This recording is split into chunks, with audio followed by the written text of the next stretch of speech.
Well, 49er fans, welcome, welcome. It is great to have you. Sorry, I'm just a touch late. We like to get going at the 2-minute warning, but I was just grabbing my drink, and this one ended quickly when it was all said and done. 49ers with a rousing 31-13 win up in Seattle, and that is exactly the game that this team wanted to put out on tape and get ready for what is going to be the biggest game in the NFC all year next week. Eagles, Niners. It's going to be an absolute monster. There is no doubt about that. Welcome, a little post-game and Damon, brought to you by Hughes Orthopedics. And man, my knee feels 20 years younger thanks to Dr. Hughes' special treatment, which we'll be telling you about tonight. And man, it is really good to have you here. Happy Thanksgiving. Hold on. Wait a minute. I mean, we prepared a victory crown, right? I mean, victory. I'm not wearing this thing all night, but happy Thanksgiving. I hope you had a great dinner. The 49ers certainly feasted tonight on sea chicken. I mean, that was a beatdown of the first degree. You know, give Seattle an awful lot of credit, right? They could have laid down and died. Gobble, gobble, everybody. They could have laid down and absolutely died in this game. They didn't. That is coaching. That is Seattle's culture. That is Pete Carroll. And I seriously, I tip my cap to that. I do, because there was as much of a reason to stop competing at halftime as a football team can actually have. And sometimes that happens in professional football. You can see it with your own two eyes when another team just outright stops competing, right? Just completely stops competing. But for one special teams play on the first Seattle kick return of the game, this was one of the best starts that any Kyle Shanahan team, I think, has ever had in any game it's ever played. Like, the 49ers came out and just skinned the Seahawks alive. It was 14-3 on the scoreboard early on, but it's basically 150 yards to 0 in the first 17 minutes of the game. Ambry Thomas then picks off a pass for an interception in like the 18th minute of the game. And even though the 49ers didn't score there, they pinned Seattle so far back with a perfectly placed punt at the 2-yard line. Seattle's got one first down across its first 4 drives of the afternoon, the evening, I guess I should say. And the 49ers, they punch in their first touchdown, or I should say Christian McCaffrey's first. There's a second rushing. I mean, at this point, it's hard to even count the McCaffrey touchdowns. But they punch in a McCaffrey touchdown and a twirling run on the goal line there. His legs just absolutely never stop. So it's now 21-3. Like, there might have been a time for Seattle to maybe do a little something. And even though they're not in this game at all, they're still technically in the game on the scoreboard. But that just was not going to be happening. And the Seahawks have one first down and had run 14 plays at one point in this football game. And the 49ers get their special teams break of the season. They almost had a couple go against them big time, and we'll get to that in just a bit. But you had Charlie Werner just creating havoc, and I think he was part of the caused fumble that Ronnie Bell got credit for recovering. So you get a field goal before the half thanks to that Seattle special teams blunder. And then all of a sudden it's a 21-point lead at halftime. Just whooped the Seahawks. I mean, mollywopped them for about 30 minutes of they're not doing anything at all you need to worry about level football. I mean, that's what that was out of the 49ers. The Seahawks had nothing going for them. Nothing going for them in this game. And then the third quarter is all Seattle. They're not standing at the 50-yard line for these treats, are they? No, it doesn't look like they're on the field, although I do got to jog that back because there is a snack certainly on the sideline. I don't believe that is a snack definitely right on the 50-yard line. 24 touches, 139 yards. No, they're not on the 50. They're not sitting on the logo. No football team's ever going to allow that ever again. But a little revenge for Turkey on the 50? Yeah, I mean, this goes down as certainly a little revenge for Turkey on the 50.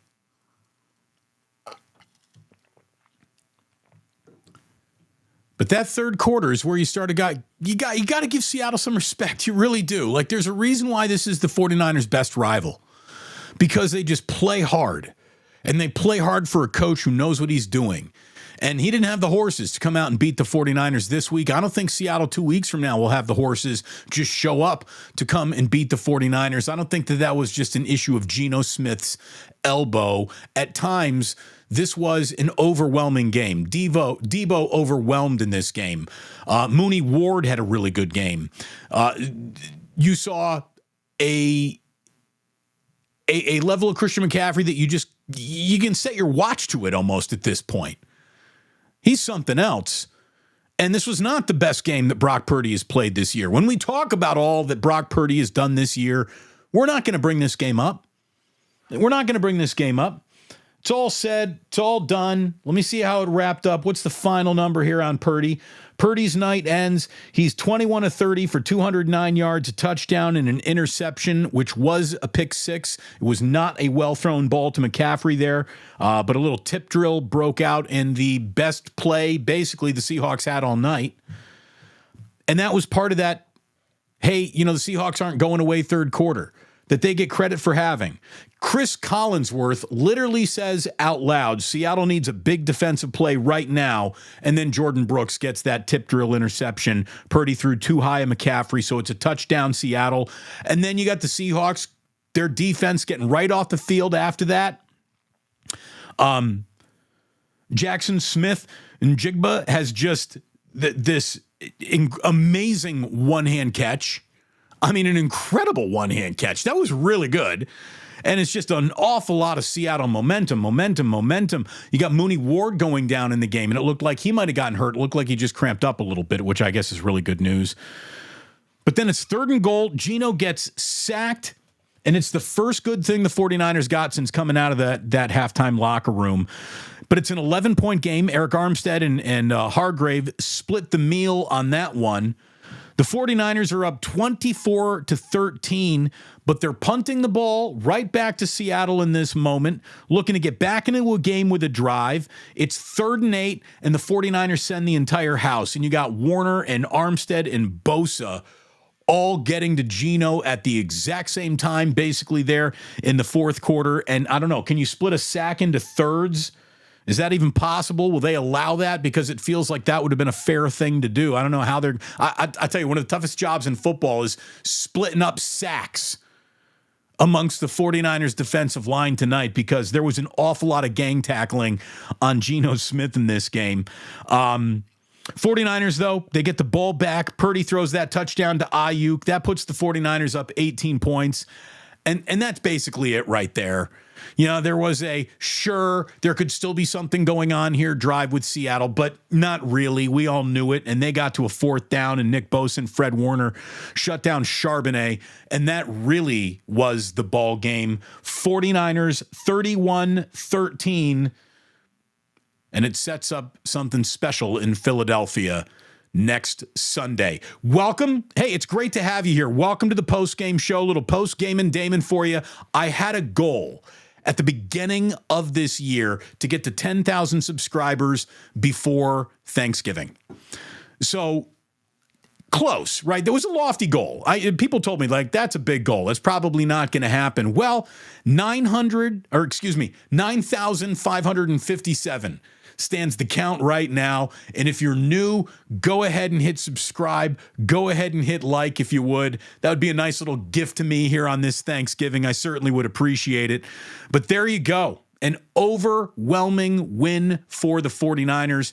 And it's exactly what you wanted to see out of this team. Basically, it looks like an injury-free game. Mooney Ward might be a little sore after this one, or maybe that was just a cramp, but it doesn't seem like there is anything from an injury standpoint that is worthy of really, having it ruin your Thanksgiving over this evening. As a matter of fact, that's the kind of win where you can go out and you can get another piece of pumpkin pie right now. I mean, this is to be enjoyed, 49ers fans. And look, you put on a little weight. It's hard on those knees. Man, I had some bone on bone in my knees, and I called Dr. Paul Hughes. And this man took some of my fat cells out of my love handles, injected them into my knee. I got the Kobe Bryant knees, and I'll tell you right now, my knees feel like they're 10 years younger than they were, 20 years younger than they were. Extreme bone-on-bone knee pain that I had every single time I walked, I don't have it anymore. I'm seriously, look, I'm calling Dr. Paul Hughes on Monday just to say, thanks again, Doc. This treatment that you said was going to go well is going incredibly well. Like, today is the first day I didn't notice my knee in a long time, which means this has officially worked. If you want a non-surgical, uninvasive procedure that could really help with joint pain in your life, check out Dr. Paul Hughes. All the information is on the crawl that you could possibly need, and I suggest you do it. You'll be happy that you did. Cheers, welcome, happy Thanksgiving to you and yours. I hope you had a great time with family and friends. 49ers who decided to hop on an airplane, go up to Seattle tonight. If the fans made that choice to do that, they got to be absolutely loving that trip up to Seattle, because that's about as much fun as you can have on a road trip. I mean, in that first half, Seattle had nothing. This is a 3-chapter story. The first chapter was that first half, and the 49ers were merciless. The second chapter, tip your cap to the Seattle Seahawks, because in that third quarter, the Seahawks roared back into this game. They really did. Give them full credit. They did what they needed to do to climb back into this game.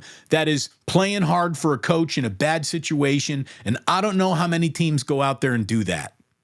That's how much Seattle got its butt whipped in this game in that first half. So, first chapter, Niners kicking ass in that first half. Second chapter is the third quarter. Seahawks try to come back to life. And then the third chapter is the fourth quarter, where the 49ers systematically just kind of put their cigarette out right in the middle of the Seahawks' beak. And that's it. That's it. That's ball game right there. Seagulls by Joe Schmo in here. Seagulls got baked. Yeah, look, they did. They did. People are very excited about the count. 9557. How ironic. 9557. Now it's 9561. So that means a few of you hit that subscribe button. Thanks very, very much. I appreciate it. I'd love to get to just 96 tonight, if not beyond that, and let you know that I will be, when this is all said and done, posting any and all post game that you can find on Damon Bruce Plus, which is available in podcast form everywhere you get your podcasts. And then tomorrow morning, Larry Krueger and I have 49ers Wake Up.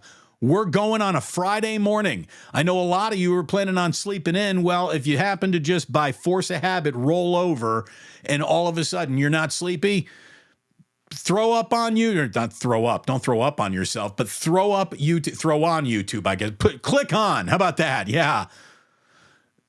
Put on YouTube tomorrow morning while you're just laying there in bed, and Larry and I will join you in your bed for a little 49ers Wake Up where we recap this game. And look, I'm good live post game. You give me a night to sleep on a game, and that's when I become officially dangerous. The 49ers were officially dangerous right off the rip in this game. I mean, they were. Right off the rip, they were dangerous. You saw the 49ers get the opening kickoff. Purdy passes to Christian McCaffrey for a 14-yard game, first play of the game. Second play of the game was a pass that was kept alive by a feisty Purdy looking for Kittle, who makes a catch, and in a now forgotten NFL where you might have been forced out, Kittle's out of bounds. So second pass in the night for Purdy was an incomplete pass. Purdy then gets Charlie Werner involved on a 9-yard gain. McCaffrey runs for 5 on third down, so the 49ers are just over midfield like that. Then it's a 27-yard gain on the ground by McCaffrey, who was just, fantastic in this game. First down as Purdy bootlegs off a play action. That was a 3-yard gain. Completion to Debo makes it first and goal. McCaffrey throws away a carry before Debo picks up the final 2 yards for an untouched touchdown, a rushing touchdown for Debo Samuel. A 9-play, 71-yard hot knife through butter drive to begin the game. I mean, if coaches prove their coaching acumen in first drives of football games and out of bye weeks, Kyle's a hell of a coach. I mean, he's a hell of a coach, period. But this guy, he can string a sequence of plays together as good as anybody in this league. And he's got a quarterback who, again, did not play an outstanding game tonight, who executes the game plan in an outstanding way, and still, I thought, showed you moments that anyone who wants to reduce Brock Purdy to a system quarterback is just being undone by the way that Brock plays these games, in and out and in and out. That little pass to Kittle that he had where he basically had a Seahawk jumping on his back and he just flips it out for a 1-yard gain after Kittle made a chip block and then turned around to just be hey, throw it to me, just total improvise. Like, that shows a level of improvisation and just execution and keeping a play alive that Brock Purdy, like special players make that play. And I think he's a little bit of a special player. I really do. Brock makes right choices. And the interception, the pick six, it was a high throw to McCaffrey. Let's not sugarcoat that. He'd like to have that one back. He wouldn't say that was a textbook throw. He would say, yeah, I'd like to have that 2 yards, not 2 yards, 2 feet, 2 hands lower than I had it on McCaffrey. But that was a tipped, didn't get away with it, interception and a pick six for Brock Purdy there. But he was good tonight. I'll tell you who was great tonight. Was the fact that just Debo and Christian McCaffrey were at their best. They really were. This was the kind of Debo game, and I wrote these numbers down before the game totally went final. Let me make sure I'm updated here. That's four rushes for Debo. He had 20. No. Where's Debo? Yeah, 4 for 15 and a touch, and then receiving 779. All right, I'm up to date here. A season high in catches for Debo Samuel was 7 tonight. 4 carries, 13 yards, not an impressive total, but a touchdown. And he attempted a pass early in this game. Remember, Shanahan drew up a little razzle dazzle, but Ayuk never popped free and opened downfield. So Debo had nothing to do but throw that ball away. Really, you got Swiss Army knife Debo out there tonight.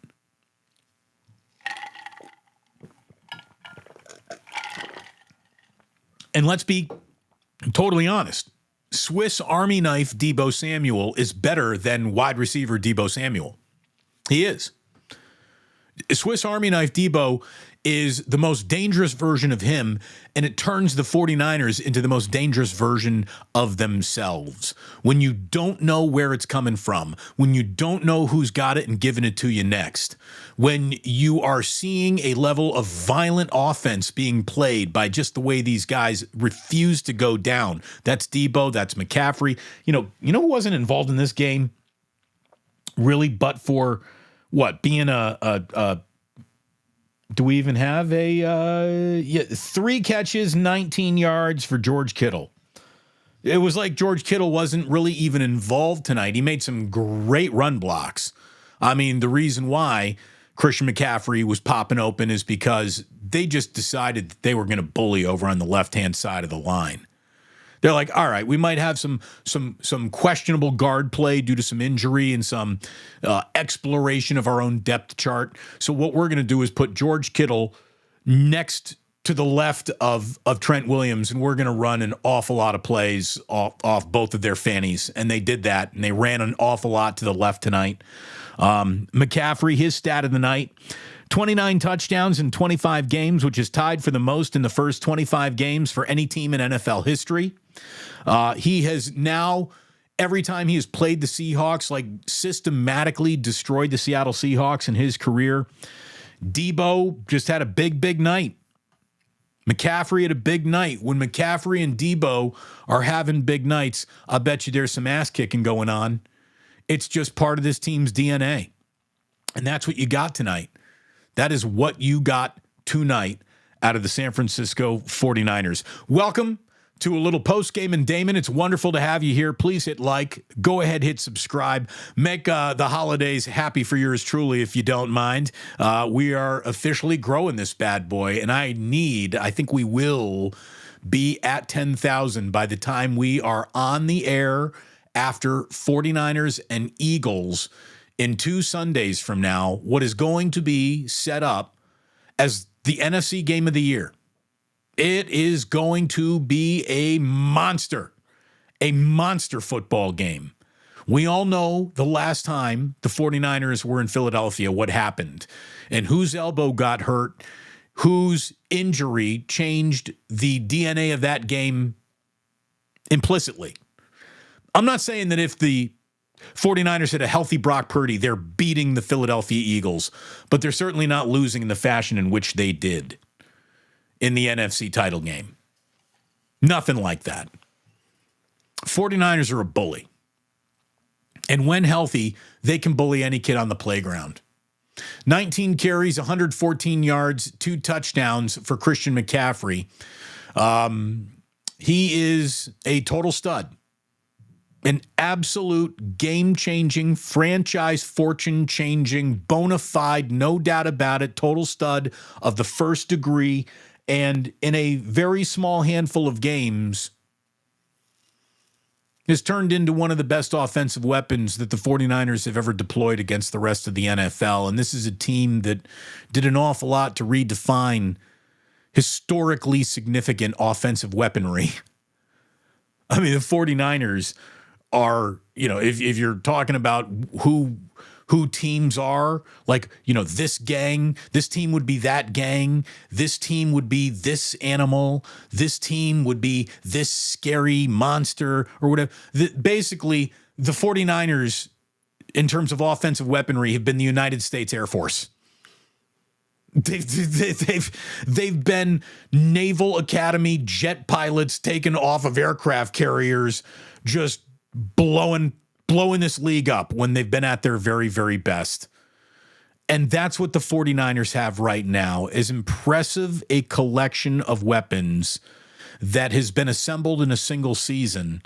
Now, have they won a Super Bowl yet? The answer is no, they haven't. But guess what? No one has this year. They haven't played it yet. My sources are reporting that no one's played the Super Bowl this year. No one's got more weapons than the 49ers have weapons. It's some pretty unique, genius, lucky in some cases, smart in other cases to have it roster construction that this team has had over its last few years to get them to this moment in time. After a 5-game start and then a 3-game losing streak, the 49ers go into a bye week and have come out of it roaring with a 3-0 record and starting to scare everybody on Planet Football again. It's exactly sort of the way a coach would draw it up almost. Let's come out and show everybody who we are. All right, this is a brutal league. Everybody's got, a 3-game losing streak in them. That's just how rough this league is. So if we're going to have one of those in us, let's get it out of the way. It's not going to be great losing 3 in a row going into the bye week, but at least that bye week will give us a put it all behind us moment in time. And in the moment in times going forward, we'll show everybody who the hell we are. If the 49ers stay healthy, they are going to be a tough out for anybody that plays them anywhere, anytime. They're back to their bullying ways. That defensive front gets to the quarterback with 4. You got to look out. You got to look out when that defensive front is getting to the quarterback with just 4 guys, basically. Like, it's a question of, will they get there with 4, and how nasty will they get there when they're just showing blitz? Like, if the 49ers are showing blitz, you're in trouble. And the couple of times they showed it, it felt like they got home tonight. They really did. 6 sacks, a season high, 6 sacks for the 49ers. Happy Thanksgiving. Did you go back for seconds? You probably did. Maybe some of my bigger boys in the audience went back for a full-on, straight-up thirds. You getting a little bit more mashed potatoes and gravy? No. I'm going back for 3 full rounds. Look out, everybody. I'm going back. We did firsts. We did seconds. Going in for thirds. Here's the thing. I love dessert. I respect people who are like, forget about dessert. Forget about the pumpkin pie. Forget about the pecan pie. I'm going in for a full-on thirds. Well, the 49ers went back for their sixth tonight. Frickin' Sylvester from Looney Tunes. Good God, the 49ers. When they are nasty, they're nasty. I don't even see. How do these sacks all divvy up? When they end up split, like I said, the person who decides who splits sacks and how tonight has one of the tougher jobs in football. Okay, so they're giving Hargrave a sack and a half, Bosa a sack and a half, Kevin Givens gets a full sack, Eric Armstead with a full sack, Tayshaun Gibson Sr. gets a full sack. And there you go. Speaking of full sacks, like it's officially Christmas season, so hopefully Santa brings everybody a nice sack of gifts. My dad always used to say, when you see Santa Claus at the end of the Thanksgiving Macy's Day Parade, the Macy's Day Thanksgiving Parade, it's officially Christmas, so it's officially Christmas season. Jingle bells, jingle bells.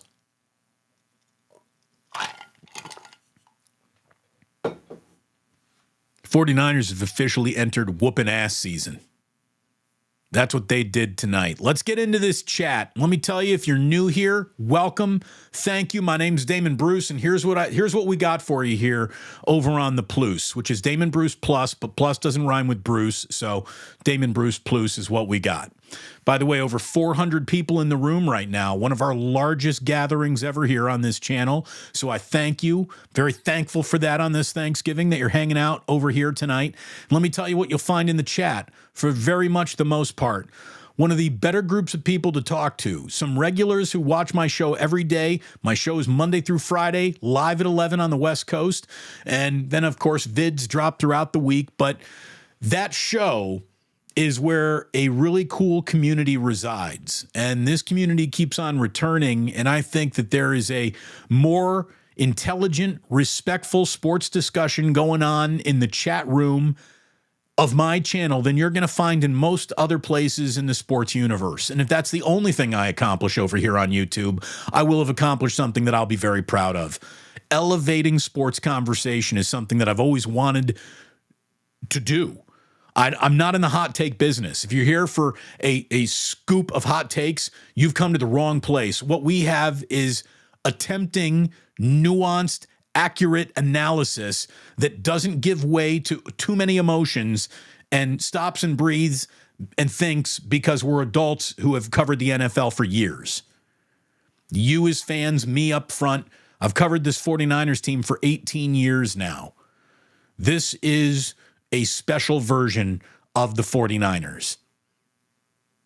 You know, I haven't seen a Super Bowl champion in all the years that I've been covering this team, but I've seen them go to the Super Bowl a couple times. And this team could go to the Super Bowl written all over it. Now it's a matter of health. It's a matter of team discipline. And I think that there's something special going on here. I think there is something special going on here. Look, there's something special going on with Dr. Paul Hughes. Let me bring up his information. I don't need to tell you anything other than I used to have bone on bone in my knee that prevented me from getting down on all fours and playing with my 4-year-old and my 2-year-old. These two boys are whooping my ass. And it used to really hurt to get down on all fours and play with them. It doesn't anymore. Today's the first day that I haven't thought about my knee in a long time, and Dr. Hughes gave me a procedure on my knee, which was non-surgical, uninvasive, didn't hurt. It was easy. It was easy. And my knee feels 25 years younger. So I didn't think about my knee today for the first time in a long time. If you'd like to relieve joint pain with non-surgical options, this is a physician that you need to talk to. Dr. Paul Hughes, his contact information is right below there on the crawl. Do with it what you will, especially if you live around the Bay Area. This is the man to talk to for non-surgical solutions to pain that you can manage and even in my case have made disappear. Thank God. Thanks again for liking and subscribing. It is great to have you here. Debo with a huge night. McCaffrey with a big night. The defense doing everything it needed to. Brock Purdy not playing an outstanding game, but doing what he needs to do throughout the game to keep the 49ers in position to win this game. There were moments where Seattle maybe, possibly is gonna do something else here to possibly crawl back into this game, but it never really happened. It never really truly happened. And, you know, I was talking about this week, and I mean it. I think that there's something special that always happens when it's the 49ers and Seahawks playing a game together. There's familiarity breeds contempt. And when the Rams moved back from St. Louis, by the way, Dr. Paul Hughes was the St. Louis Rams team physician for a while. He did a lot of team physicianry in the city of St. Louis. Bay Area sports fans don't hold that against him. But when the Rams moved from St. Louis back to Los Angeles, that was supposed to immediately flip the balance of power in terms of rivalry. 49ers and Rams once again. No, it's still 49ers and Seahawks. Even though the Rams straight up beat the Niners at SoFi in an NFC title game, McVay has gotten his ass kicked by Shanahan in the regular season. He won the big one, but every other game has been McVay pretty much losing to Kyle Shanahan, so that really hasn't felt like the rivalry that it was supposed to have been, because when the 49ers go to SoFi Stadium, that's essentially a home game for them. It's not a home game for any team but Seattle in Seattle. I tip of my cap because 49ers fans take over stadiums. They didn't take over this stadium. No one's allowed to take over Lumen Field, if that's what everyone's calling it these days. Give Seattle credit. They've remained the best rivalry of the 49ers, even as the Rams have won a Super Bowl. They have. And there's always rivers run deep. There's a lot of hard feelings amongst the fans. There's a lot of respect, I think, amongst the fans in this rivalry. And if you're always looking for a little something weird to happen, this is the rivalry for you. And this was a game where all kinds of weird shit tried to pop off. It didn't really happen, but all kinds of weird shit tried to pop off in this game tonight. Geno with a near safety, right? He nearly gets safetied in this game. And I think if they reviewed that, he might have broken the plane before he was touched and down. There was a near safety in this game. You had special teams adventures all over the place with no fakes, just adventures. There were special teams adventures. You got Purdy throwing a pick six. You've got, Party in the backfield for the 49ers on Geno Smith. You got Jason Peters you got Chris Collinsworth saying this guy might go to the Hall of Fame, and then all of a sudden he pulls a hamstring. It looked like he hurt himself, and as soon as Nick Bosa sees a backup tackle in there, he's thinking to himself, hot supper. And that's when an already challenging pocket for the Seahawks became overwhelmingly challenging for Geno. You had Pete Carroll whipping his gum around the sidelines. How many people has Pete Carroll hit right square in the middle of their forehead with a whipped piece of gum during a football game? I got to pause real quick here because got a San Bruno Mike super chat. Kittle running off the field with a turkey platter. That's a classic. Hold on. Wait, look at, Jillian, look at that lighting expert. Come on in. Go Niners! And happy Thanksgiving, everybody. Happy Thanksgiving, everybody. Thank you for joining us on the Plus. There you go. Much gratitude for you and yours. Thank you for being here tonight. Mwah. Mwah. There she is. Thank you, Niners. Woo! There you go. She was having a good time watching this one tonight. Everyone had a good time watching that one tonight. Look at it this way. None of these games today were really competitive until you had a little competitive here in the third quarter because the Seahawks climbed back into it. All right, let's go ahead. let's hop in. I got, I can see people are saying hi, Jillian, because all of a sudden the chat just started flying. We have Jason saying radio's got nothing on this podcast. Thank you very much. I appreciate that, Jason. Radio's got nothing on the unencumbered, uncensored guy that I've always wanted to be. I am loving my existence over here on YouTube. It's one of my favorite broadcasting mediums I've ever explored, and we're just starting. I'm only 7 months into this. I haven't even figured it the fuck out yet. I mean, this is all new to me. It's all new. Every day that it actually happens and a video sticks up on YouTube, I'm like learning. So this old dog is learning some new tricks, and waiting to see where we take this thing when it's all said and done. But thank you all for being part of the ride. I really appreciate it. Hit that subscribe button. Hit that like button. Der Kaiser and Der Gilroy, always good to see you. And a regular needs a little Maximum Football!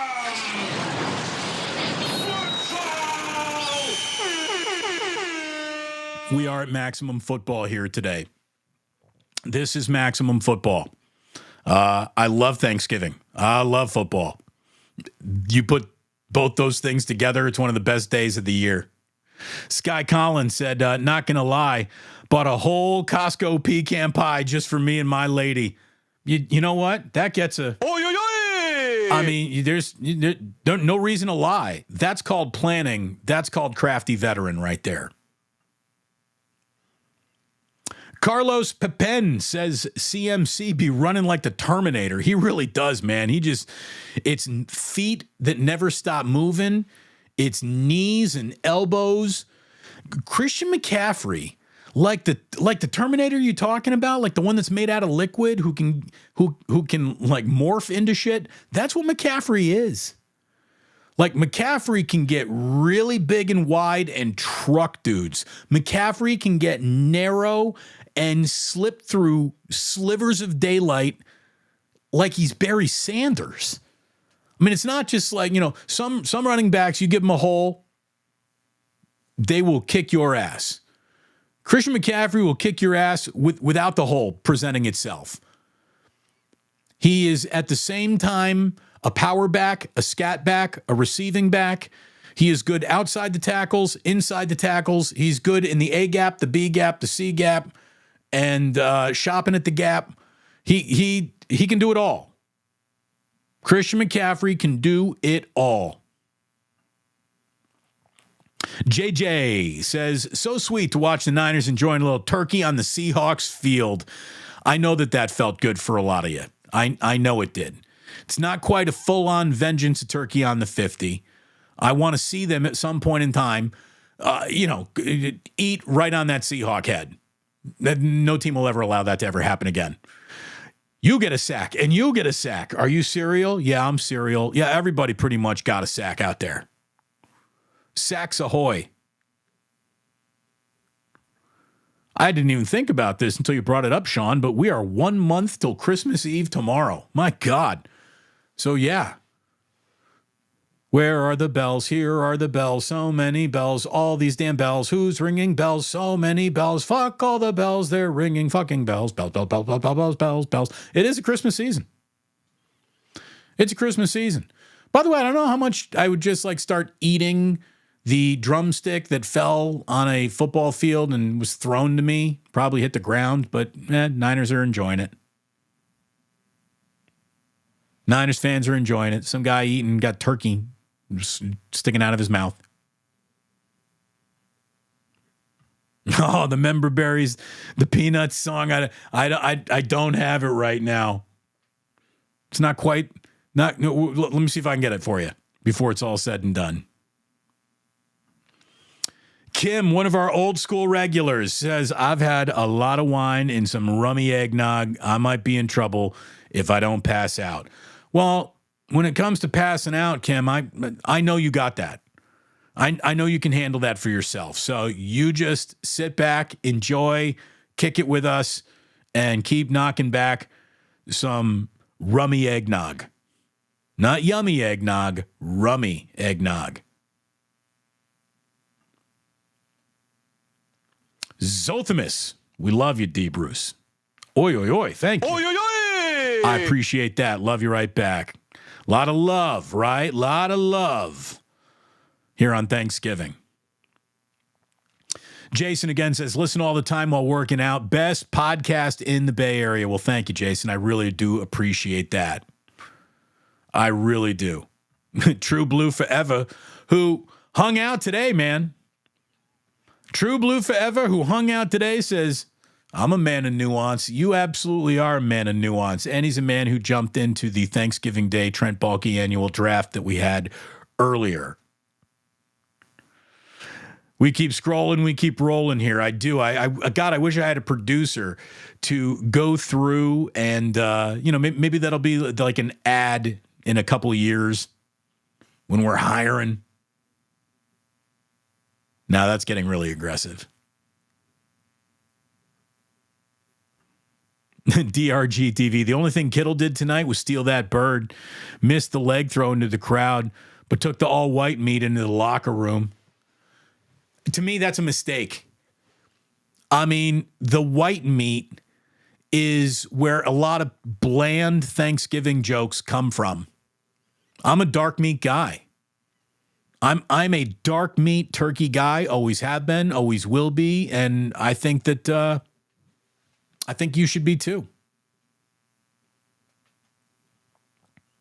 Like A Tribe Called Quest said, I like them brown, yellow, Puerto Rican, and Haitian. And for me, that comes to dark meat on the Thanksgiving as well.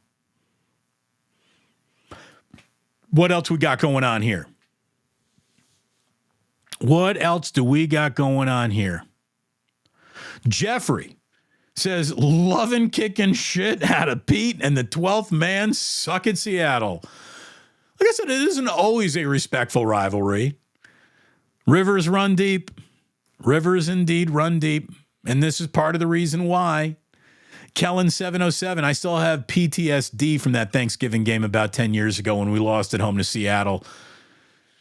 Look, I honestly don't think Levi Stadium will ever shake the moniker Turkey on the 50. I am the man who gave it to that stadium. It's one of my contributions here to the Bay Area lexicon. And people know about it. People talk about it still. That's what happens when you let a rival have dinner on your field after they beat you. And then you got, now look, there's no reason to even put this back out into the universe. Jeffrey again saying YouTube killed the radio star. Well, look at it this way. Bankruptcy of these poorly run companies is going to kill radio, much less all the stars that dwell within. So it's great to be here, forging out on my own. I don't think there's any going back. I don't think that there's any going back. I'm just enjoying this too much. The only thing I'm like Dory in Finding Nemo. If I just keep swimming, I think I'm going to figure this stuff out eventually. The amount of support, the amount of help that just former listeners have turned up to give. Let me tell you, list of people you're thankful for. Benjamin Shapiro, my podfather, my man Just One Joey of Media, who is someone who has helped so much with Plusmania events and getting some great footage and film out and promotions. And guy's been very, very, very helpful to me. Great ideas to bounce off of him. And my man Carl Buszczyk, who is one of the smartest, most generous, likable guys I've ever had the pleasure to work with in any capacity. And that guy has a great ear for segments that work and things that I should do. Damon, turn that into a video. Turn this into a video. Okay, Carl, thank you. It's amazing the help that I've received. I am so thankful for it. I really am.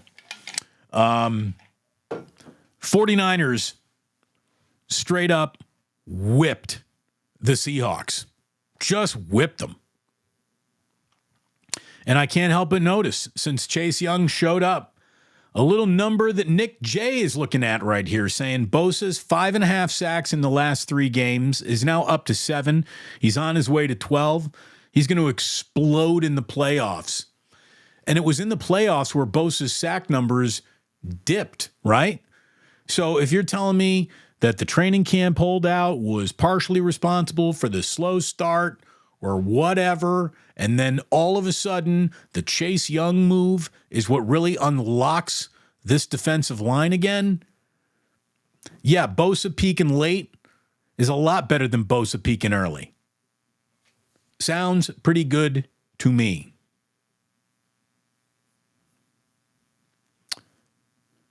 So again, we'll get back to Dr. Hughes and the crawl in just a little bit, but I want to focus on some of these. I want to focus on some of the chats that we got going on, because I do appreciate you folks being here very, very much.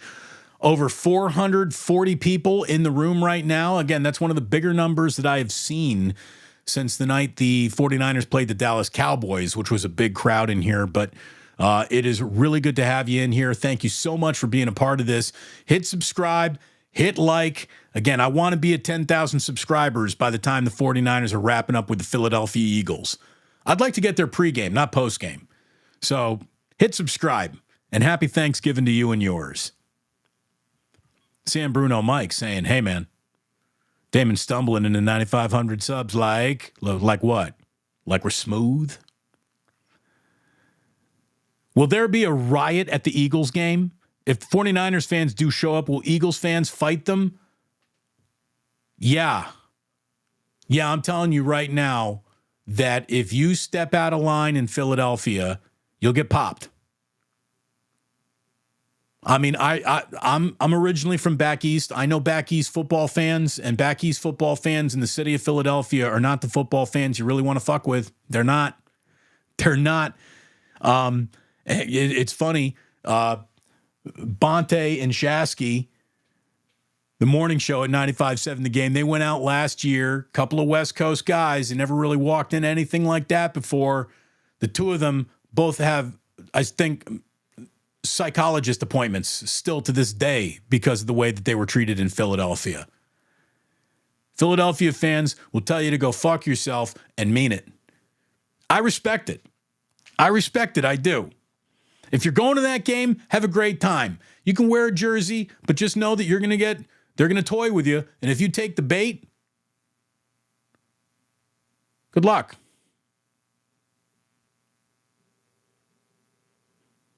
All right. What do we got going on? CJ's like, I'm not going back to Philadelphia. Those fans are trash. Oh, see? Scared you a little, didn't they, CJ?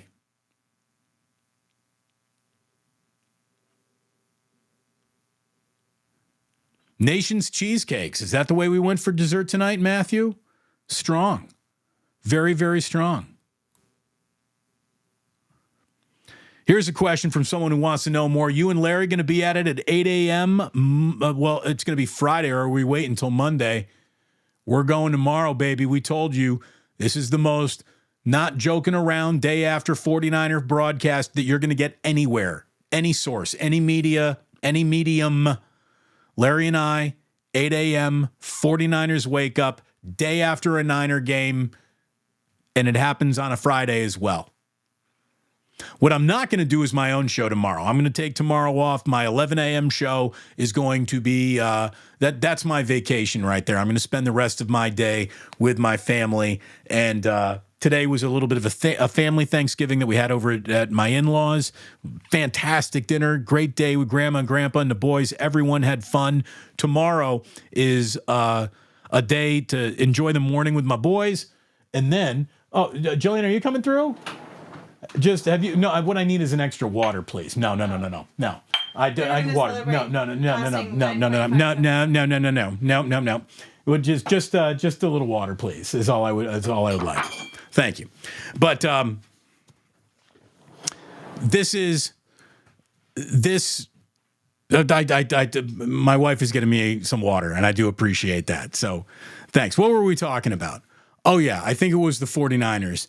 Just cooking ass. That's the last thing I remember anyways. Oh, yeah, 8 a.m. tomorrow. That's what I wanted to tell you.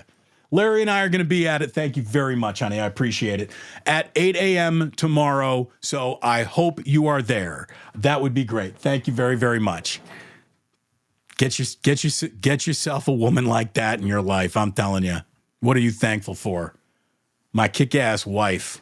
My healthy kids. For the Niners, as I'm sure you are tonight as well. I needed this. I was down to ice It was getting a little hairy, a little scratchy. Hold on.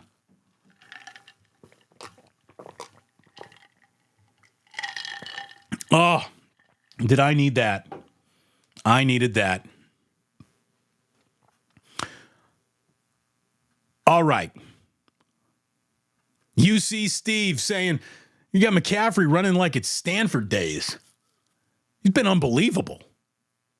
I mean, Christian McCaffrey has been unbelievable since the minute the plane landed from Carolina. He is one of the single greatest. This is the football team that you were before him. Then he shows up, and this is the football team you are now. He is one of the greatest fortune changers, franchise-changing talents I have ever seen in my life. He is special. All day, all night long level special. The kind of special, I've compared him, stick with me. For some of you, this might be a reach, but others, I hope you'll understand what I'm trying to say. Along with covering the Niners for the last 18 years, I've covered the Golden State Warriors for the same amount of time. And watching them win at the highest of levels, dynastic level excellence, was really something else. When they added Kevin Durant is one of those first guys who, I knew he was good. Of course, everyone knows. You don't have to even know what basketball is to know that guy's good at it. But you can't appreciate how good he is until you're watching him every game he plays. Not the highlight package, not that second half of that one Oklahoma City Thunder game or that one series that you watch the Thunder play in. To really, truly appreciate Kevin Durant, you needed to be there every night to see what that guy did every single night. And that's when you were like, holy shit. Like, Kevin Durant isn't just one of the best players playing today. This guy is one of the single greatest basketball players of all time. He's unbelievable. And him on the Warriors is almost a level of unfair that the NBA can't even comprehend. Christian McCaffrey, to me, is in the same boat. I knew he was good. I knew he was really good. I knew he was MVP-ish in Carolina when healthy. And then, like so many football players, they get hurt. They fall off a little bit because of those injuries, and they get moved from that must-see level of talent to, yeah, guy's still pretty good, but he's not quite who he used to be, maybe, unless he gets in the right situation. Because as McCaffrey was battling back from injury, that was a Carolina team that was on the decline, a steep decline. So the McCaffrey is now back from injury. McCaffrey didn't pop like pre-injury McCaffrey used to, and it wasn't because his body was betraying him as much as it was just a franchise in decline at that point. He shows up in an excellent situation and makes an excellent situation an overwhelmingly excellent situation. He and Kyle Shanahan are, it's like they got the same mind and they share it. And once Shanahan realized, like, oh, this is my new, you can see he can't stop playing with his Christian McCaffrey. It's like when my boys are playing with a toy and one of them can't give it up. Kyle can't give up Christian McCaffrey carries. He can't take him out of the game. He wants to use him every play. And I understand why. I also understand that it's a little, pound foolish to do that. But this guy is an unbelievable running back. He is a do-it-all running back, a do-everything-you-need running back. And where Christian McCaffrey is a total badass, isn't on all the touchdowns that make the highlights. It's on 2nd and 9, and this guy picks up 7 on a play that looks like he's not even going to get 3 out of this. Christian McCaffrey is great on the downs that don't make the highlight reels. And that's what keeps drives going. That's what keeps this team ahead of the sticks. That's what opens up play action. That's what allows Brock Purdy as... I feel like we've tried to talk about and redefine Brock Purdy so many times. I'm just tired of it at this point. The guy's a really, really good quarterback, but part and parcel of him being that really good quarterback is being in this situation.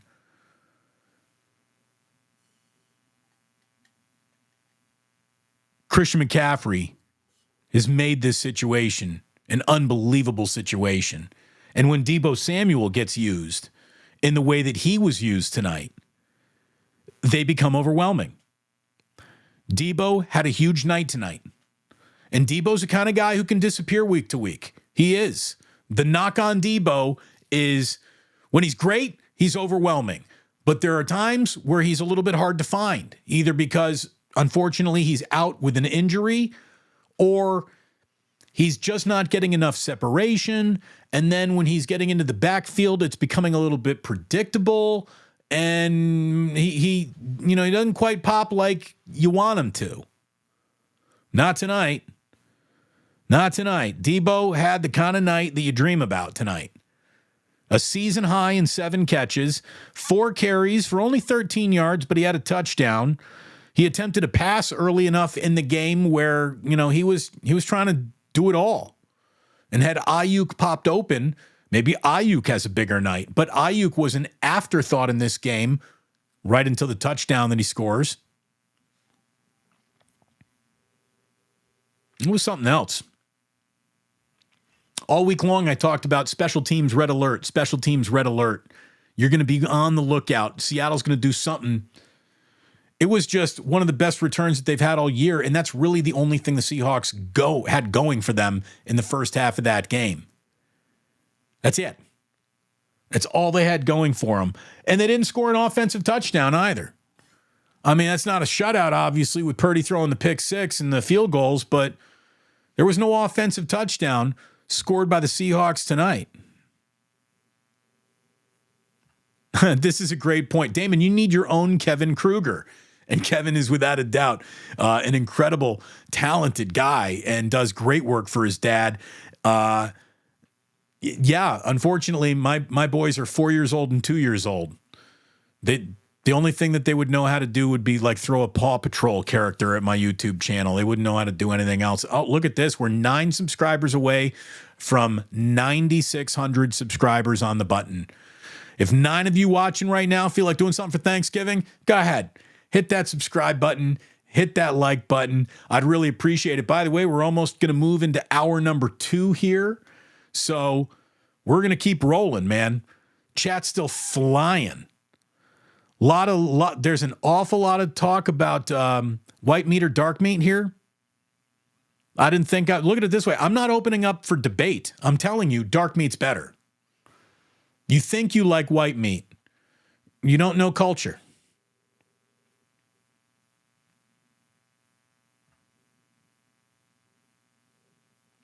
The purchase of CBS Radio was a massive mistake. Nathan Hyatt, Odyssey CEO sacked?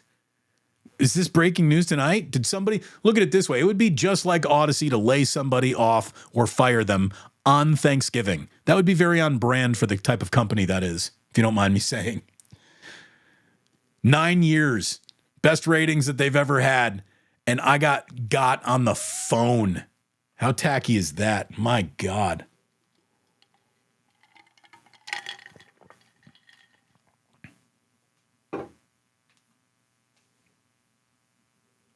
What else we got going on here? Steve says, I wonder if there'll be a riot in Philly. Should the faithful show up in Philly? Will there be a fight? We've already kind of gone over this. Will the reputation of Philly fans come true? I'm going to tell you right now, Steve, if you're a fucking pussy, don't go to Philadelphia. You might get popped. There it is. I mean, I can't give you any more better advice than that. If you're afraid of going to Philadelphia, don't go. If you're not afraid, go. But don't pop off. Don't pop off because you are outnumbered in a town that throws a punch and asks questions later. Remember, they had a jail. They had a court processing people in Old Veteran Stadium. That wasn't a bug. That was a feature. I'll tell you what I like going to Philadelphia, though. And Larry's right about this. The Niners got longer rest and a few more days to plan, and you give Kyle Shanahan a few more days to think about anything, he becomes more dangerous of an animal. Days all over it. 10 days to get ready for the Eagles now. Any chance Buffalo helps out Sunday? Yeah, look, I'm going to tell you right now, the Eagles could be playing the Carolina Panthers on Sunday, and the Panthers might beat the Eagles. That's what this league is.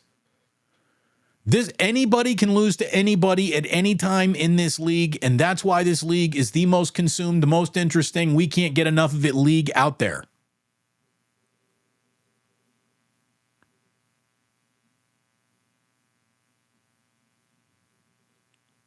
So,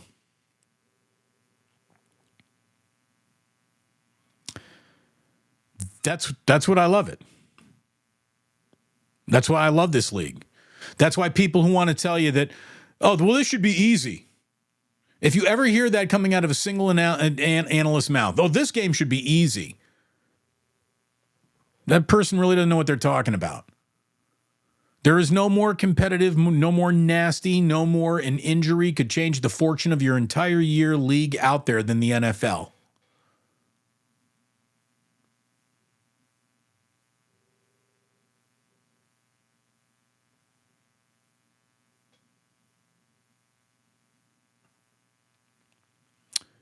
Lewis saying, Philly fans are a bunch of pussies, always ready to jump, never one-on-one. I'm going to tell you right now, I've seen a lot of fights in my times amongst 49er fans. I've never seen two guys take out white gloves, slap, like, I challenge ye to a duel and have just one-on-one guys fight. It's a football game. Guys wearing same jerseys fight together, sometimes against each other. But I'm telling you right now, say whatever you want about Philadelphia fans. The word "those guys are pussies" has never come to my mind.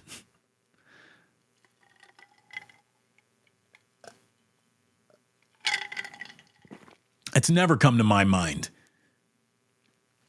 I'm going to tell you right now, those are fans that I've always really liked.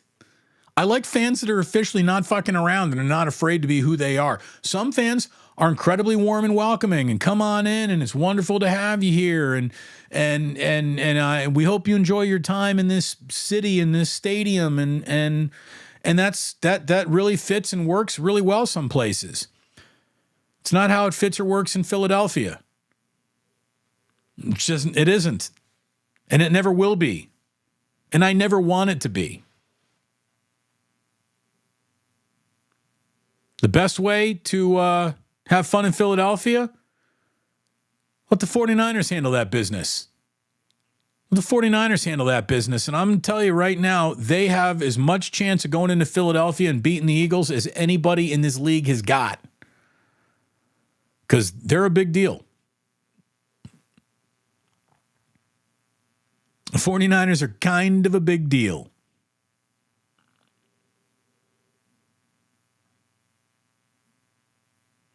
Everyone wanted a shot. Jillian came in here with rocks glasses and whiskey and no. Not tonight. Not tonight.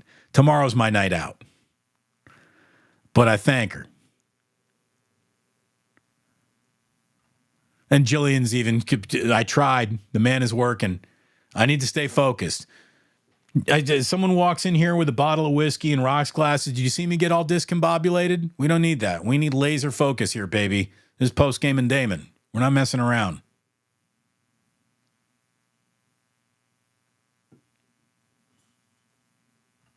Jason, make sure to hit that like. Yeah, thank you very much. Like this broadcast.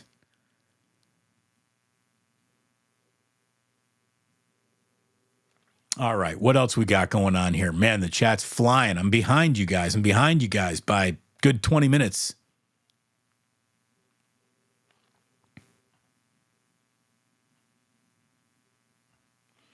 Barry Bonds to the Giants. That was a good ad. No doubt about it. That's a very good ad. Here's one of our favorite guys ever, Otis Bird III. Happy Thanksgiving, and happy Thanksgiving to you. Happy Thanksgiving to all of you here as we move right on into hour number 2. And now that we're in hour number 2, let me tell you again, I am so thrilled to be welcoming Dr. Paul Hughes as the sponsor of Postgame and Damon here. I want you to look at all that information that I got on the crawl of your screen right now. If you have knee pain, like I had knee pain, I was a candidate. An absolute, you, sir, are a candidate for knee replacement, partial knee replacement surgery. But don't do that, said Dr. Paul. Big knee replacement is basically retarding the development of the procedure that he did on me that has taken away my knee pain better than any surgery ever could. I had some cellular replacement therapy.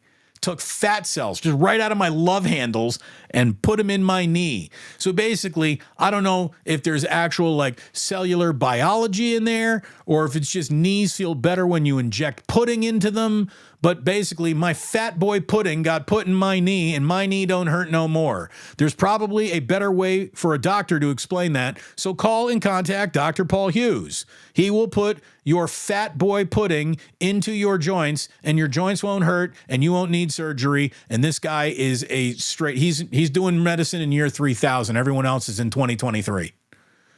Go ahead and call Dr. Paul Hughes if you got yourself a barking knee, a bad shoulder, a bum elbow, anywhere you might move where there's cracking and popping and it feels like crap. Fat boy pudding procedure. As a matter of fact, I think I want to trademark on that. Dr. Paul offering the fat boy pudding. It works. My knee feels better than it has in years. It really does. You talk about some moments that might have changed the game, the outcome of the game. How about 4th and 3, first play of the fourth quarter? Seattle is just lingering after a come-to-life third quarter. And then you got that false start on Feliciano. The punt happens, and Seattle, look, I mean, that could have been a moment where if Seattle then drives with that ball and does something, you're in trouble. How about the fumble recovery on the Ray McLeod fumble on the punt? By the way, it might be time to take Ray off punts, right? I mean, there's an awful lot to like tonight. Of the things that I didn't like, I wrote down 2 things that I didn't like. I didn't like the Debo razzle-dazzle that didn't dazzle because Ayuk got caught in the wash and you never popped open, so Debo had to throw that ball away. Didn't like that. Loved the idea. Didn't like the way it was executed. It's a small complaint. Number 2, Ray McLeod on punt return isn't doing much this year. That fumble on a punt return, which the Niners recovered, had the Seahawks recovered that? I mean, they're probably still not climbing back into this game the whole way, but had they recovered that, there's more football than anyone wanted to see or talk about going on in this game. By the way, we are now officially over 9,600. Let's go. Hit subscribe. Hit notify, too, by the way. You hit notify? Oh, that makes the algorithm really start liking me. I've been told by people who know about these things. Again, all I ever wanted to do was, the only button I ever wanted to push was the on button. Now I got more buttons to push. We'll figure it out.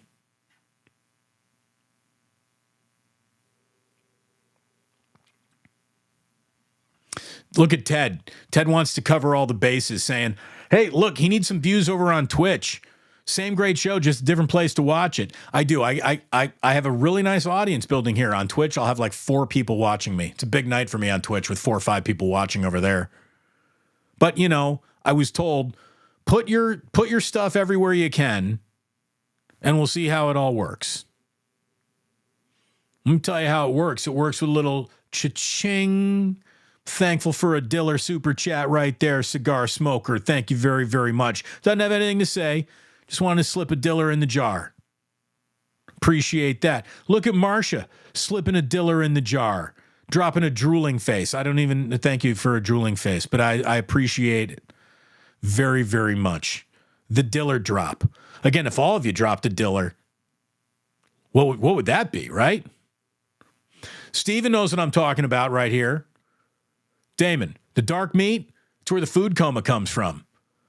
I think so. I think so.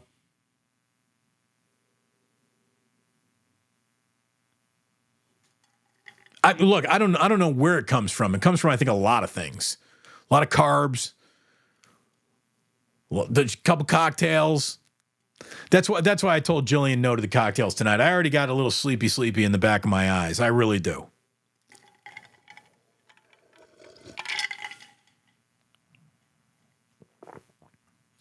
Now, Damon, another Damon Chang. Great name, Damon. Prime rib instead of turkey. That's tomorrow night. Today was a turkey Thanksgiving. Tomorrow night is a Friendsgiving, little prime rib action. And then Jillian and the boys are going down to Los Angeles for a few days, which means Damon is going to be home in the house for 72 hours by himself. It's going to be the first time I've had the house to myself for 72 hours in 4 years since Jack was born. I don't think there's anything I'm looking forward to more. Like, I love my family. I hope they have a wonderful Southern California get together with Jillian's side of the family. But there are a few things that I've committed to and have to do, namely this channel, a few other things. Guardsman Tree Lot. By the way, Guardsman Tree Lot, move-in day tomorrow. Tree Lot will be open. We are changing young kids' lives with Christmas trees. We're sending kids to camp. We're providing campership and scholarship for Bay Area at-risk youth. It is a charity that I've been involved with deeply since 2011. And the Tree Lot is one of my favorite times of the year. And since I get to make my own schedule now, I'm going to be spending an awful lot of time at the Tree Lot. So while Jillian's down there, I'm going to be helping open up the lot, hanging out with some friends, going to a USF Dons game at Chase Center on Sunday too. So, you know, I got things to do.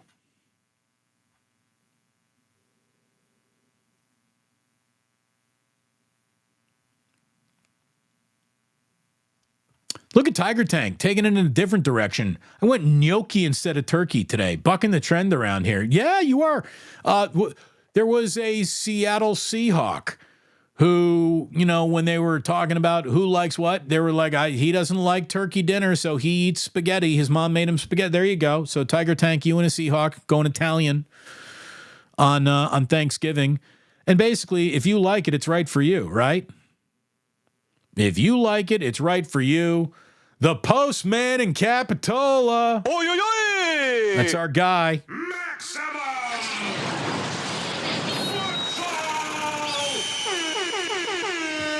Still got it from Plus Mania Postman. There you go. Right here on the desk. Happy Thanksgiving to all of you. I seriously, from the bottom of my heart, hope you had a great Thanksgiving with friends and family. And if you put on a few pounds and your knees start barking at you, check out Dr. Paul Hughes. All the contact information you could possibly need is on that bottom crawl right there. That's the website. That's the number. His offices are in Burlingame. That's the man right there. Seriously, today is the first day I haven't thought about my left knee in years. That's how good it feels now that he's worked on me. What'd you think of Jair Brown's game? You know, there's someone who was, you know, the X Factor or one of the new X Factors with the season-ending injury to Talanoa Hufanga. Jair Brown, how about this? You didn't even really notice him. He had 4 tackles. One of them was a solo tackle. And the fact that you didn't notice Jair Brown today means he had himself a good game. Not bad for a guy making his first NFL start on a team where, you know, this defense has got an awful lot of responsibility to carry all year. I think he's going to be good. I think he's a player.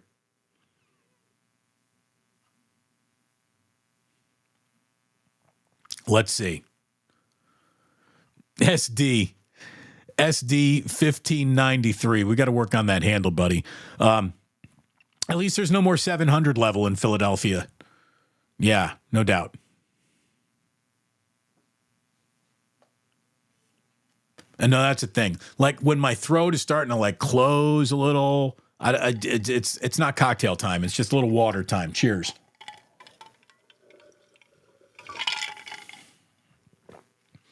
I mean, I want to do Seahawks postgame. We'll have a lot of time leading up to this Philadelphia game. But since you asked, RS, the question is, will we be able to run against Philly like we did today? Yes and no. Will you be able to run against Philly? Yeah, probably. Like today? Probably not. The question is how much is Philadelphia going to be able to run against the 49ers? Because Swift, he gets out on the edges. He is tough. I mean, you just saw what they did at Arrowhead. That's you got to tip your cap and respect the Eagles. They're good. And if the Niners are going to win that game, they're going to have to go in there and prove that they can win it before I'm going to just pick them to go in there and win that game. Even though there's an awful lot of positives returned here tonight. There's been an awful lot of positives coming out of the bye week for the 49ers. I'm not disrespecting the Eagles in any way, shape, or form. This is going to be the NFC's version of a heavyweight title fight. I'm not saying that the Lions are frauds, but the Lions playing with expectations means they probably buckle. There are certain franchises that don't know greatness. 49ers and Eagles know these things. And I think it's just going to be a heavyweight fight in Philadelphia on December 3rd. The team that runs the ball the most that day wins that game. You have two wanting to run it football teams, two teams that don't let you run it against them. It'll be the something's got to give of that game.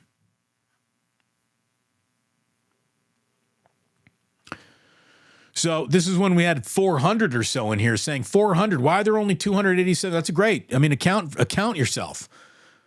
If you're not going to hit subscribe, at least pound that like button. Just go ahead. And then, you can super chat your heart away if you need to.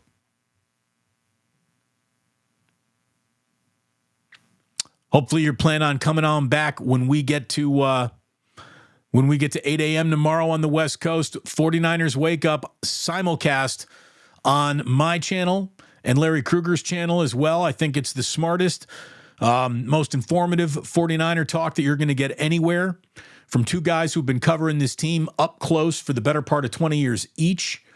And I know we're going to bring it tomorrow morning. I hope that you plan on getting up a little early on a day where you might be sleeping in and just say, why not? Let's throw on a little YouTube. Let's see what is going on, because pretty good post game.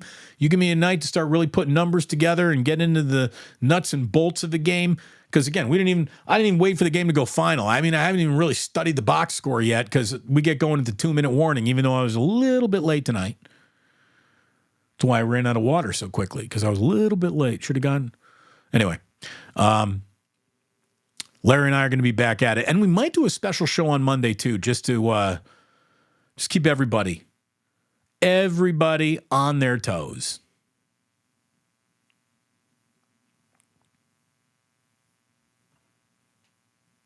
Joe, that's the wrong attitude for Thanksgiving, saying the San Francisco Giants will never land a superstar. It's been a while. I'll give you that. It's been a while since they've landed a positional superstar.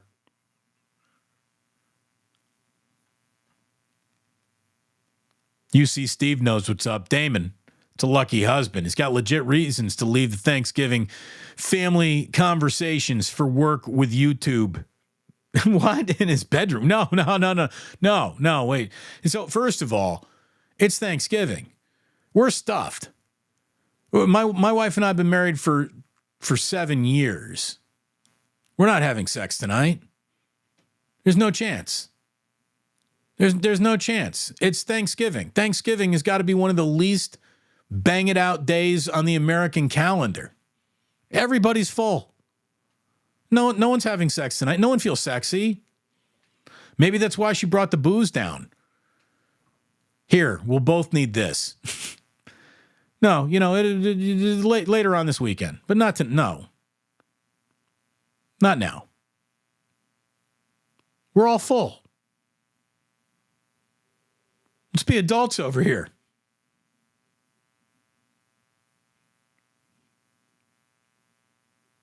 All right.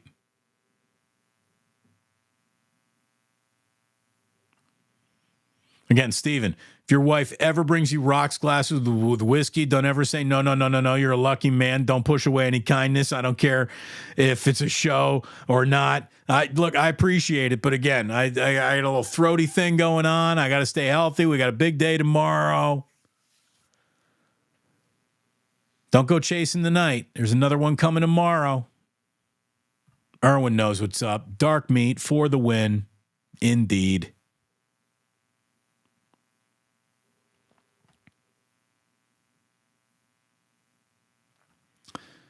Damon from JJ. You can do memberships on here. I know. I think they're coming soon. What membership will entail is what we're trying to figure out. Like, I want to make it worth something for people. But thank you.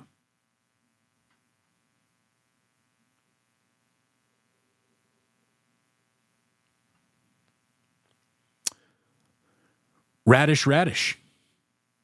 Would you call the Packers' win over the Lions a Thanksgiving miracle or the Thanksgiving curse? The Lions have lost the last 7 Thanksgiving Day games. Look, the Lions lose all the time until this year. The Lions losing is never going to surprise me, especially in a big game. Sorry, I grew up a Bears fan. I just know how the division works. So, no, the Lions losing to anyone will never really surprise me. They're good. They're a good football team. They have taken on the attitude of their head coach, and I got an awful lot of respect for Dan Campbell. Doesn't matter if you have one ass cheek and 3 toes. I will beat your ass. Gotta like a man who will tell you. Dece nuts. But they don't have star power. They don't have star power like the 49ers do. They don't have star power like the Eagles do. And not that the Packers are dripping with star power, but you just, again, to bet on the Lions in a big game, what historical precedent would you have for that? I'll never be comfortable doing it.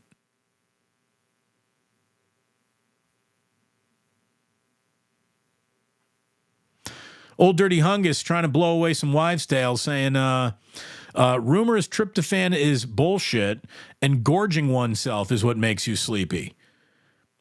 I mean, it's got to be, I'd say it's a little from column A and column B right there, right?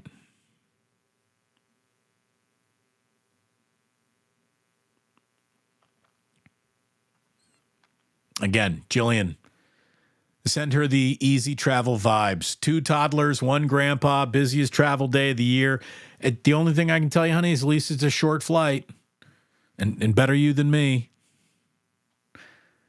Blues party at Damon's house. It's like I'm at that age where it's the opposite of party. I've got a few things that I go out to do. I'm going to go ahead and I'm going to take care of some things down at the tree lot. And then I'm going to come home and I'm going to order a pizza and I'm going to play video games and I'm going to sleep on the couch. It's going to be awesome. It's going to be awesome. I'm going to fall asleep to, just a movie that Jillian wouldn't want to watch because it's about a murderer or something. There's a new, David Fincher thing called Killers, I think, on Netflix. I might watch that. I'm excited.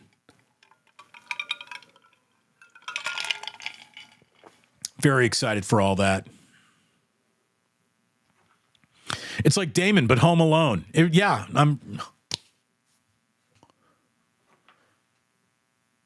And everybody wishing Jillian a little good luck. See, this is beautiful community we got going on here.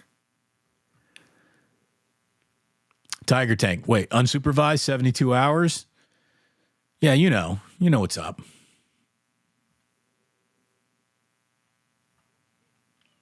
The jingle jangle happens again. How about Jair Brown? I don't think I heard his name called tonight. That must be good. It's exactly what I was saying earlier. Thank you very much, JDS Hooger. Was that what I don't know? Thank you very, very much, sir or madam. I do appreciate it. And happy Thanksgiving to you and yours. Yeah, the fact that we're not talking about Jair Brown means he had a great game. Jillian's already, she's Damon's going to live off leftovers and the JJ Ganja jar while I'm out. There it is. The now world famous JJ Ganja jar. John Madden had his turducken. I got the JJ Ganja jar. JJ, you know what's what.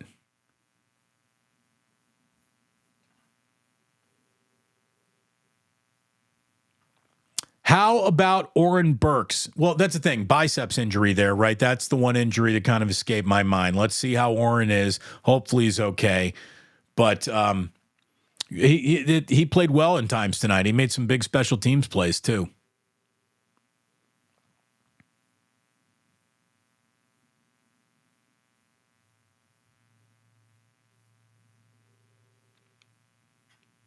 John coming in a little super chat, going back to the 1050 days. Oh my gosh, John, that's old school right there. First time chatter this year. I am thankful I found D. Bruce on the Plus. Gratitude, gratitude, gratitude. Love you all. John, thank you. Thank you. That gets a... Oy, oy, oy! Hell yeah, it does. Thank you very, very much, John. God, the 1050 days. It's going back a ways.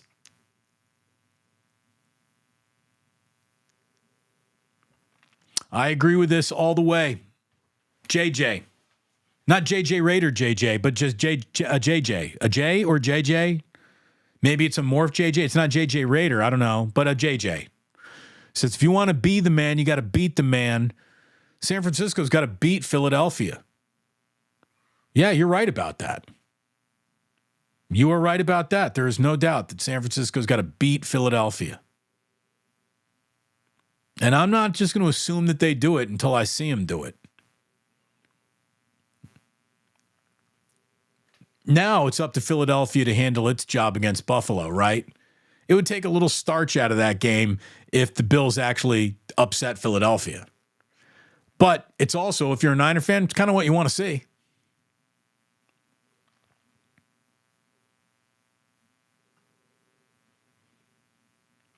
Ramon Gonzalez. Happy Thanksgiving, Damon, Jillian, all the fans. Happy Thanksgiving right back to you, Ramon. Thank you so very, very much.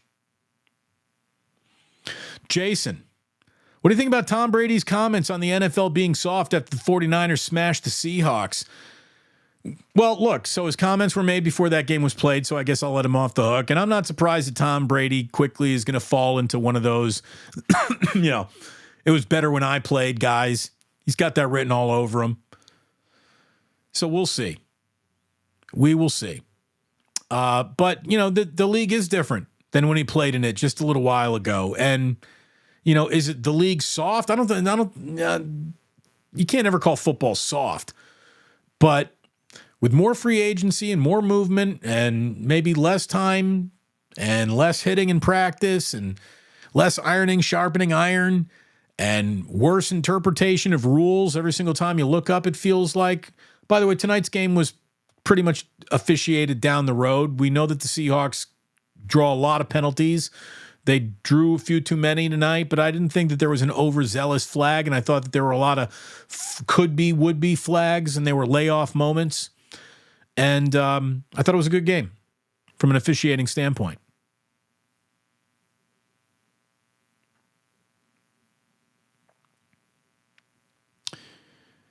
Having family in Seattle, this one feels great. Killa Mig, 831. Thank you very much for the super chat, Killa. Oh, Michelle's going deep into Black Friday. She's like, we're hitting the stores early in the morning. Dude, tape up the ankles, get the chalk, put on the foil. Those Black Friday shopping trips can get as sketchy as an Eagles game.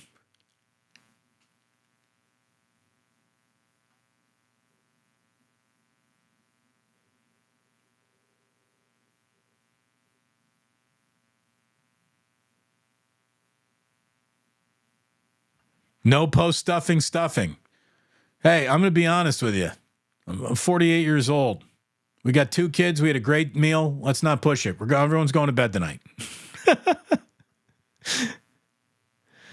Larry, Let's be adults over here. We're not having sex. Yeah, that's exactly. Not tonight. It's Thanksgiving.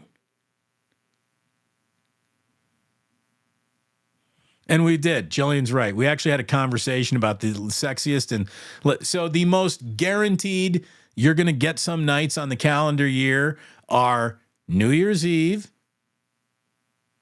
whatever your birthday is, and Valentine's Day. The least banging it out calendar days of the year are Thanksgiving. I don't think Arbor Day. I don't think anyone's getting really frisky on Arbor Day. When's the last time you had a good Arbor Day? Bang it out on it? Probably not. I mean, anything that's like associated with a big meal. If you look at it this way, if you got kids and you got to drop a little Santa Claus on them. I don't know if you're banging it out on Christmas. Yeah. I saw mommy kissing Santa Claus, and that was about it.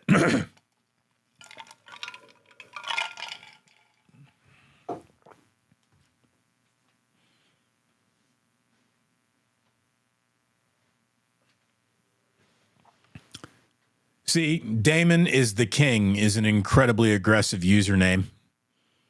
And I like it. Look at it this way. I won't miss you in the chat. You don't even have to put a super chat up. I'll see. That one will pop out.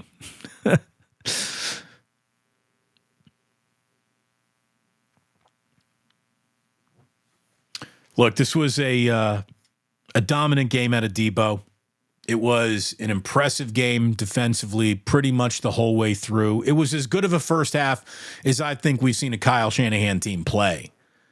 You know, there were a couple of, sure, you would have liked to have seen another score. I mean, that's the thing. It's the NFL. No one's scoring on every drive. It's not how the league works. This isn't college. This isn't a Big 12 game where you're, knocking down 9 touchdowns for every 12 possessions you get. It's the football doesn't work like that anymore. Scoring around the league is down. But this was basically a game that started with 150 yards to 0. It started with a possession time that was, what was end of the game possession time here too? Hold on, let me look at this. I want to see. I haven't even looked really at the box score and these team stats. This is what I do after the game.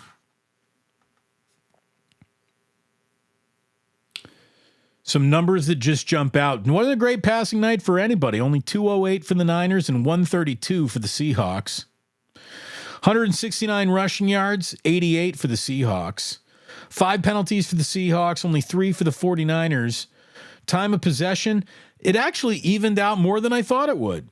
It was 35-30 for the 49ers and 24-30 for the Seahawks. I actually thought that was going to be even more lopsided than that, but it wasn't. Now I'm knocking things over all over the desk. Ambry Thomas, very good game. JJ Raider says, Damon, you should stream yourself on Twitch while you're playing video games. No, I don't want to show it to anybody. I'm just going to play my video games. My video games I'm from generation. This is my game. I don't even want you looking over. Don't look at me. I'm playing video games.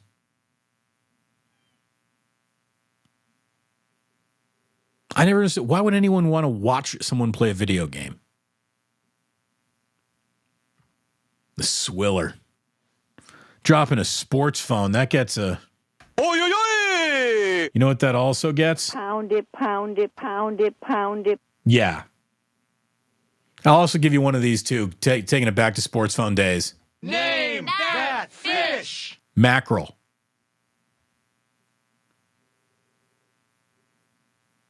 We got some other ones on here. You might remember this. Laser show. Good times. Good times with sound.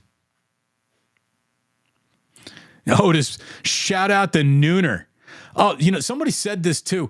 That Jack Harlow performance was sad, so I actually got up to take a shower during that Lions game, and I missed this Jack Harlow horrible halftime show that a lot of people on the internet were talking about. I don't think I am compelled to go back and even bother looking. Old school, 1050 old schooler right here. Glad to see you on YouTube. Kellen707, thank you very much.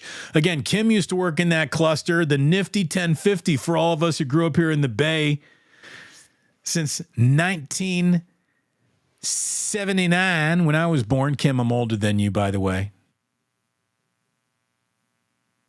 But yeah, Kim was at Radio Lifer too. Not a lot of Radio Lifers left.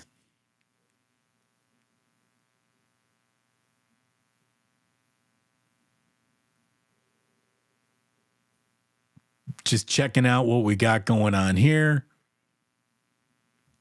I don't know what was said, but Jillian saying no one needs another stroke, not a stroke, another. Very nice, honey. Thank you. No El Stroco Loco. Jeez, I mean, talk about things you don't put out in the air. Jeez, honey.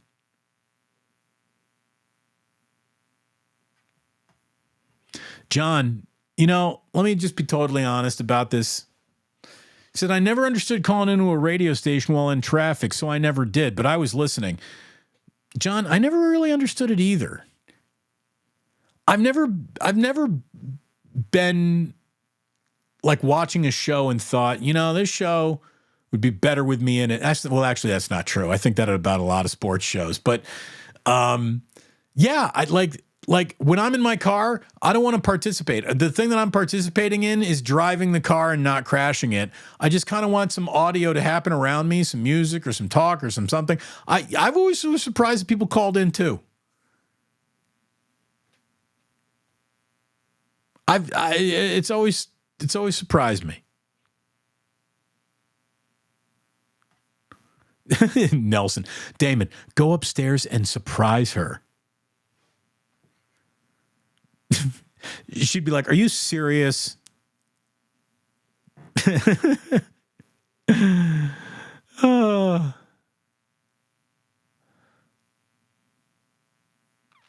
Sporticus, leave it to the master.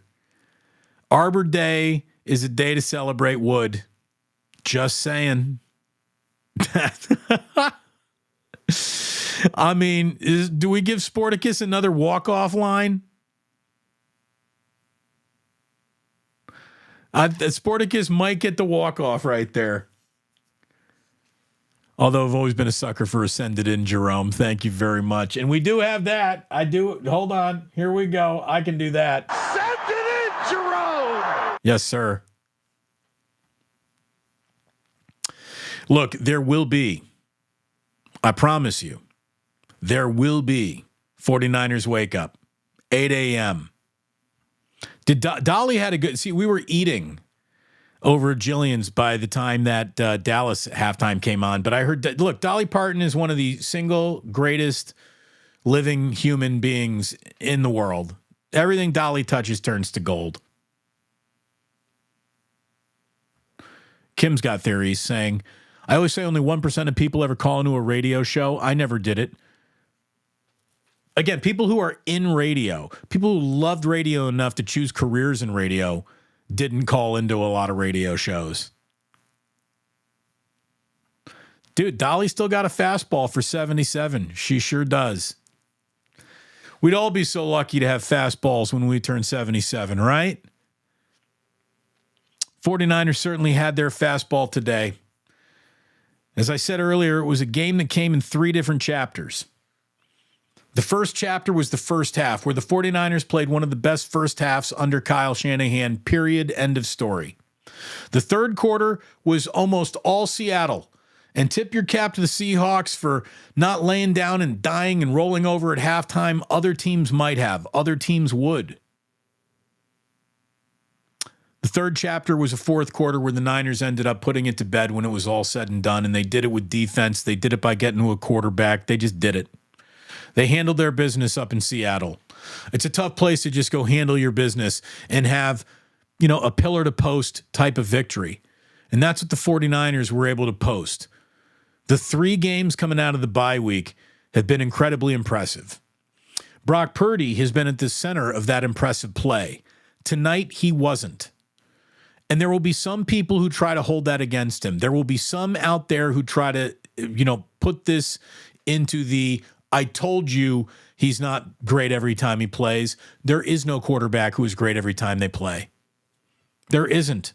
They don't exist. Not even Patrick Mahomes has the Chiefs going out there and playing like they used to play.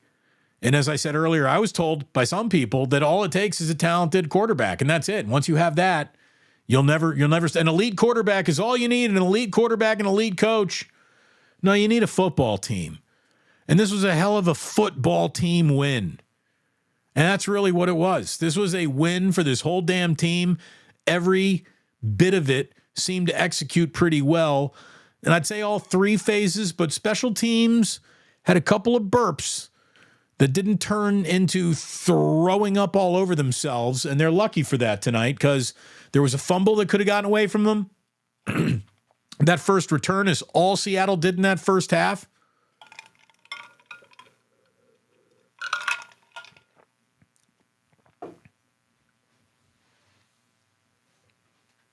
But this was a football team handling its business. This was a football team returning to what it does best, and that is run the ball, stop the run, play suffocating defense, and have four men arrive at the quarterback as often as possible. And that's what you saw tonight. I hope you had a great Thanksgiving. The 49ers had a great Thanksgiving. I don't know where the team had its dinner tonight, but they're feasting. And they started feasting early. The 49ers had an appetizer, and it was the Seahawks. And they are now going to get ready for the entree. And that's the Eagles. And they got 10 days to get ready for that meal. And what an awesome 10 days we're about to have here on YouTube. I hope you have an awesome time with your family. And I'm telling you, if you want to feel better, contact Dr. Paul Hughes. Hughes Orthopedics is changing the way I feel. Absolutely changing the way I feel. My knees, a day or two after the procedure, were a little sore. And then as the soreness receded from the knee, what also receded was that joint-on-joint pain, that bone-on-bone pain, which is arthritis. And I had enough bone-on-bone in my knee to where I was a candidate for knee replacement, partial knee replacement. Dr. Hughes said, before you do that, orthopedic surgeons shouldn't be handing out knee and shoulder replacements like they do, but knee and shoulder replacements are such a huge moneymaker in the world of medicine that the medicine that I'm practicing, stem cell and cellular replacement therapy, is, not frowned upon, but it's not encouraged. This should be the most famous procedure in America, and it's not, because there's always more money in the treatment than there is the cure. There's always more money in having to bring in an anesthesiologist and put you under and rent the operating theater that a knee replacement, a shoulder replacement would take. This guy can bingo bango get you in and out in under an hour. Take a little fat from your love handle, give it a spin in that margarita blender that they got, the centrifuge or whatever the hell they call those things. I don't know. I'm not a doctor, believe it or not. Then they take that pink fat pudding and they shoot it back into wherever you're ailing. And my knee feels incredible because I don't feel anything. It's like Jair Brown. I know he had a good game because we don't need to talk about him. I don't need to talk about my knee anymore, which means I know it's good. Contact orthopedicsurgeries.com and find out how Dr. Paul Hughes can help you heal and feel better and move better than you have in a long time.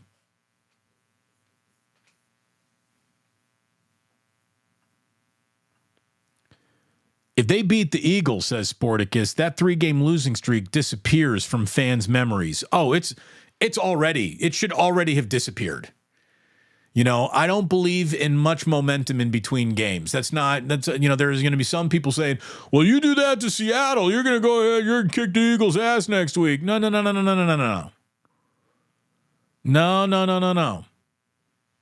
That's not how it works. I don't think there's any momentum in between these games. That Eagles game is going to feel and look nothing like this Seattle game. Two totally different things. Not a down that was played in this game will matter in that game. What will matter if you take on the road to Philadelphia is simply this.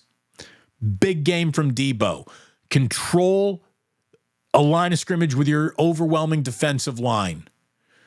Don't have a penalty-riddled afternoon. Mooney, Ward, don't let A.J. Brown go bonkers. That happens, the Niners are going to have a chance to win that game. And here's the deal.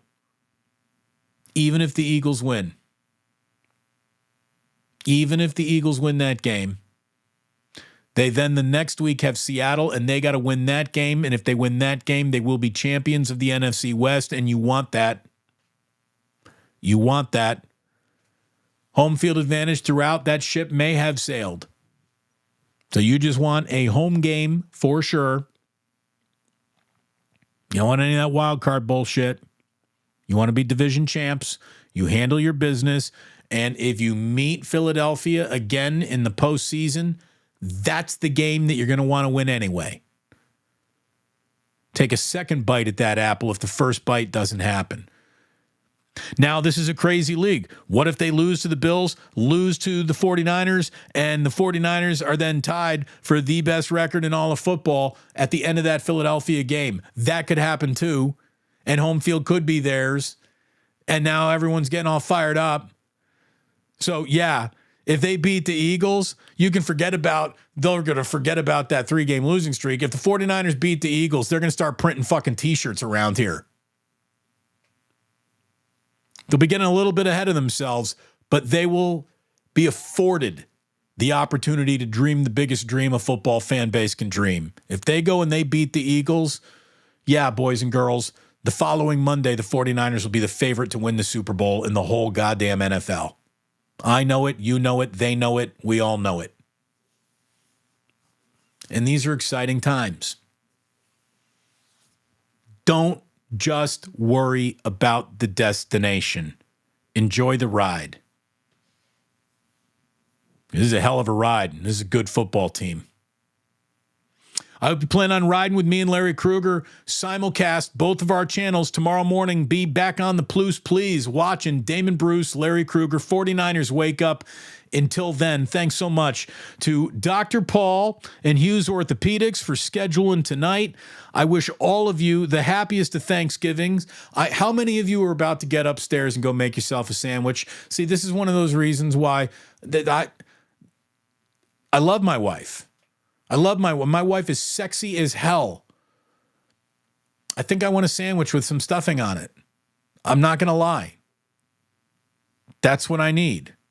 I think I need that. That's Thanksgiving Day stuffing sandwich is only around one night a year. Jillian's basically here every night. And I'm thankful for that, like you couldn't believe. I'm thankful for you being here tonight. I would be extra thankful to see so many of you back here for 49ers Wake Up, for the 11 a.m. show, which I'm actually not doing tomorrow, but we'll be right back on Monday morning doing 11 a.m. Damon Bruce show here on the Plus. Download the podcast, and then please plan on coming on back when we are all said and done. The 2-minute warning, 49ers, Eagles, win, lose, or draw. We'll be at it again. Thanks to all of you. Have a very happy Thanksgiving. Gobble, gobble. I hope it went well. I hope you were surrounded by friends, family, and loved ones. And if you weren't in that situation and the folks that you hung out with were us here tonight, thank you for choosing to do that. It was wonderful to have you over in a weird way to my house to be a part of this tonight. So thank you very much for being a part of this. Have a wonderful Thanksgiving. And please do remember, on your way out of here, that sports don't build character. They reveal it. Happy Thanksgiving.